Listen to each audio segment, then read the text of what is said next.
Olá, pessoal! Nessa videoaula vamos demonstrar a rotina de ordem de produção.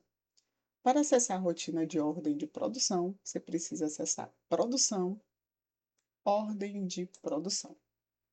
Nessa rotina fica disponível as ordens de produção já existentes, que tiveram origem em planos de produção, ou seja, foi feito um planejamento de produção e gerou essas ordens de produção. Sempre que você gera um plano de produção, o sistema cria a ordem de produção dos itens que vão ser produzidos e do produto em processo ou do produto intermediário, né, que vai ser necessário produzir caso não tenha quantidade suficiente em estoque.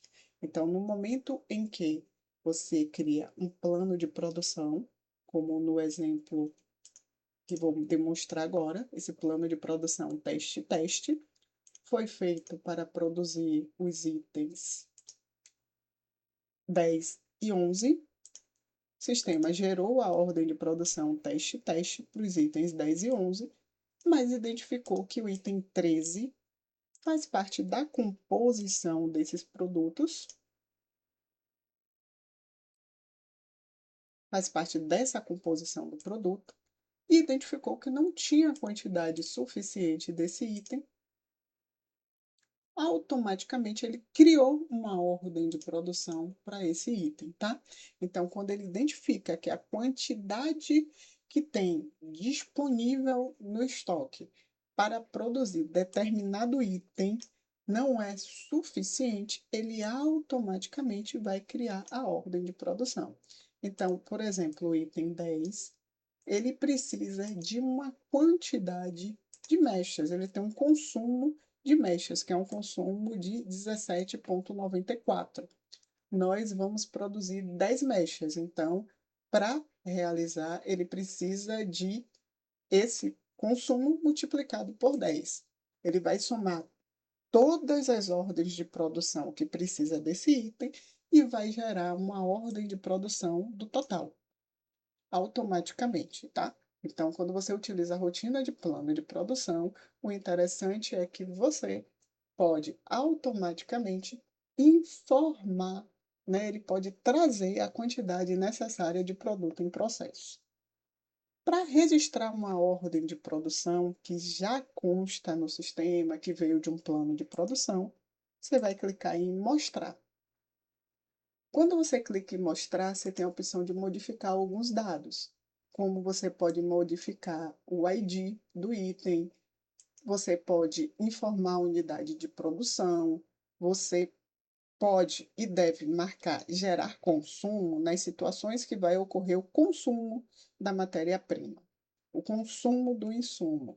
Movimentar estoque, se esse item que você está produzindo nesse estoque, se você quer que movimente estoque. Se tiver desmarcado, vai gerar o consumo da matéria-prima e não vai gerar o estoque. Se tiver desmarcado, não vai gerar nem o consumo da matéria-prima, nem gerar o estoque. Se tiver marcado, vai gerar o consumo, não vai gerar o consumo da matéria-prima, mas vai gerar o estoque de produto acabado. Então, é aqui que você determina como vai ocorrer essas movimentações. Você pode também alterar a quantidade, caso você queira, tá? Novamente, unidade de medida não é um campo obrigatório. Então, todas essas abas, como data, item, quantidade, marcar as informações de consumo, ele pode ser alterado. Observação, texto livre. O status ele traz sempre em elaboração. A partir do momento que você registrar uma ordem de produção, ele vai alterar para andamento, tá? Confirmei para salvar as alterações que eu fiz e vou na aba Consumo. Aqui na aba Consumo, ele traz a informação padrão que tem lá na ficha técnica. Caso necessite, você pode inserir o item, vai informar o estoque, vai informar o item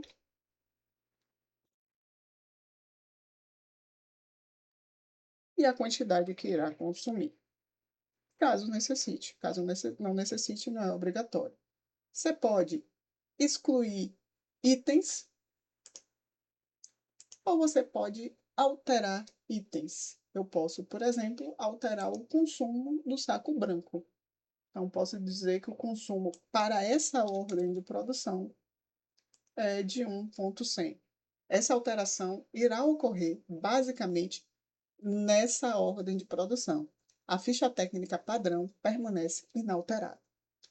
Para registrar uma ordem de produção, eu clico aqui em registrar, clico no botão inserir, e nesse ponto eu preciso ficar muito atenta à hora final da ordem de produção, porque essa hora final que é a hora que vai movimentar o estoque.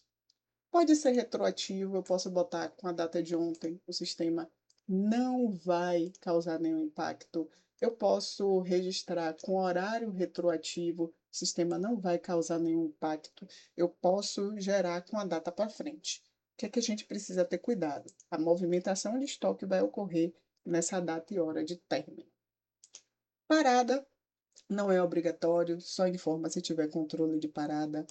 Turno não é obrigatório, só informa que se tiver controle de turno.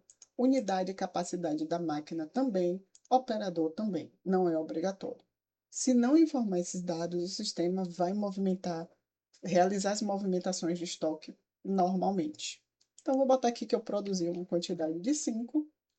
Se eu tiver refugo, ou seja, se eu reutilizei algum produto. Por exemplo, eu vendo caixa de isopor. A caixa de isopor, por algum motivo, quebrou quando terminou a produção.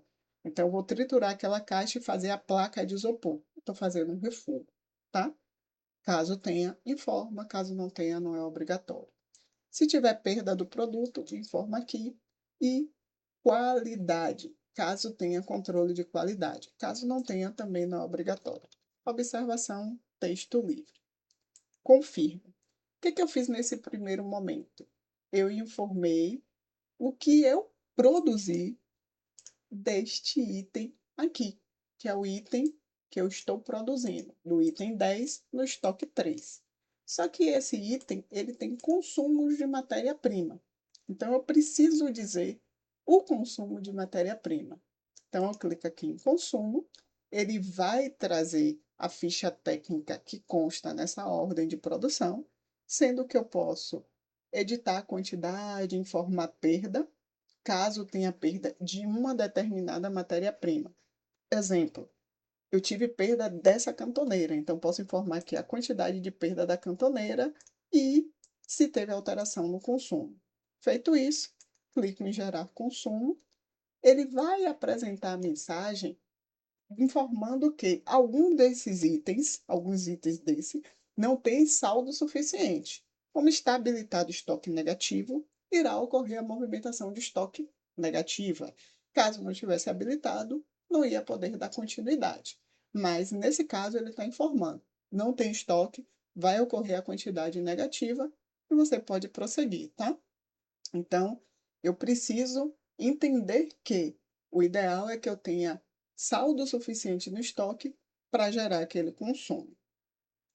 Fecho e clico no botão confirmar para finalizar o processo. Quando eu faço isso, automaticamente o que é que o sistema vai fazer?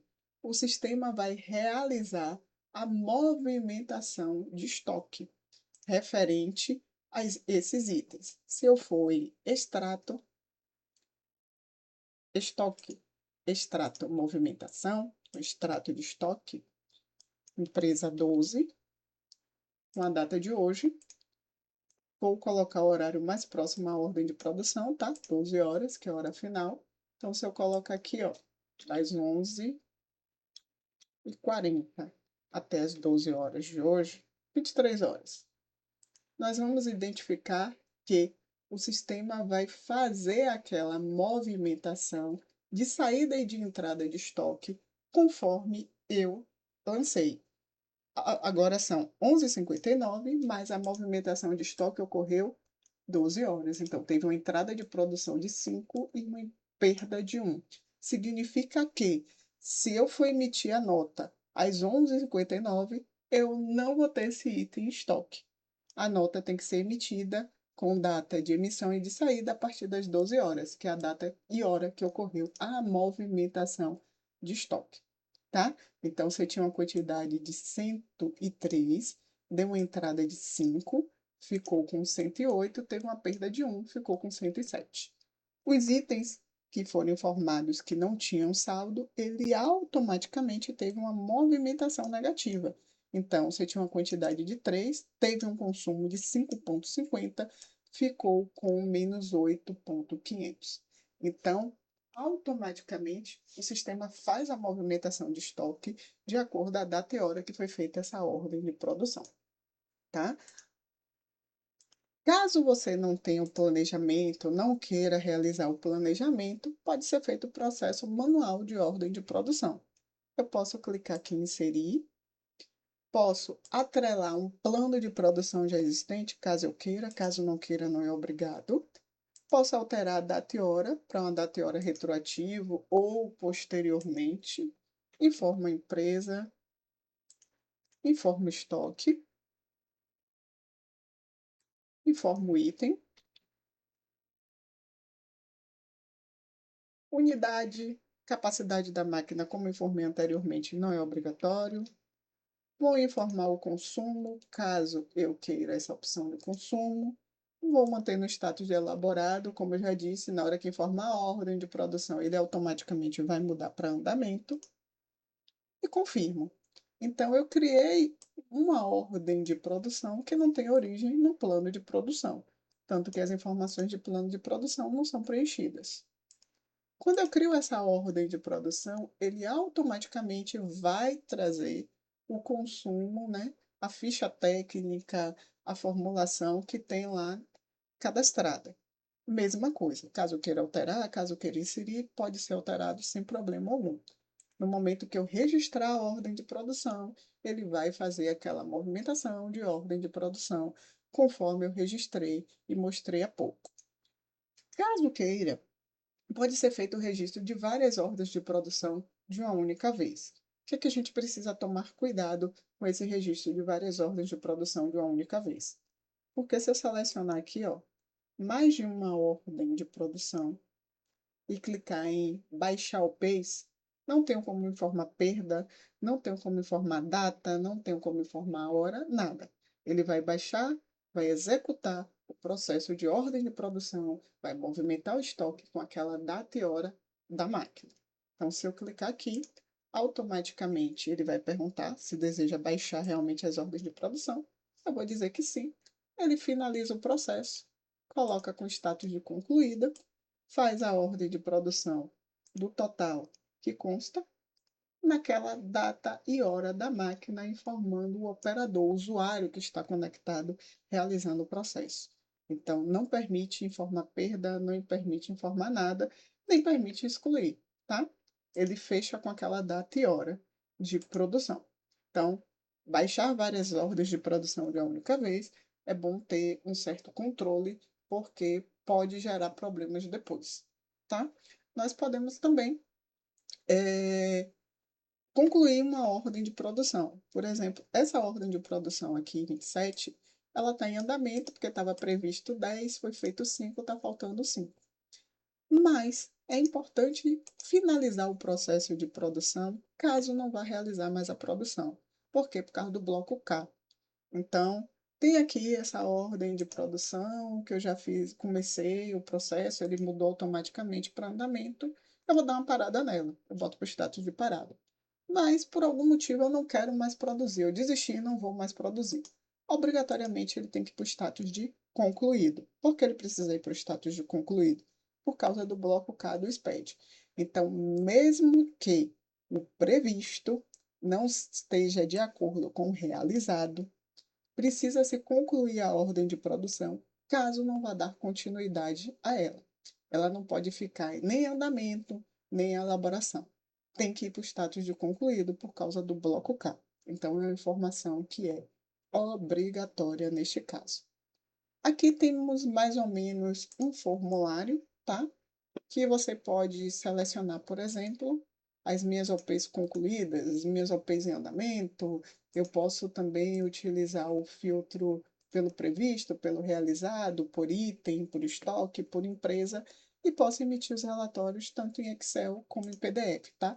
Então, pré-relatório das informações. Eu posso ter ele em PDF, ou posso ter em Excel. Lembrando que todos os meses é obrigado a executar a rotina de fechamento de custo ou cálculo de custo. Em produção, calcular custo. Então, eu informo a primeira data, informo a empresa e executo a rotina de calcular custo. Cálculo de custo finalizado com sucesso. Por quê?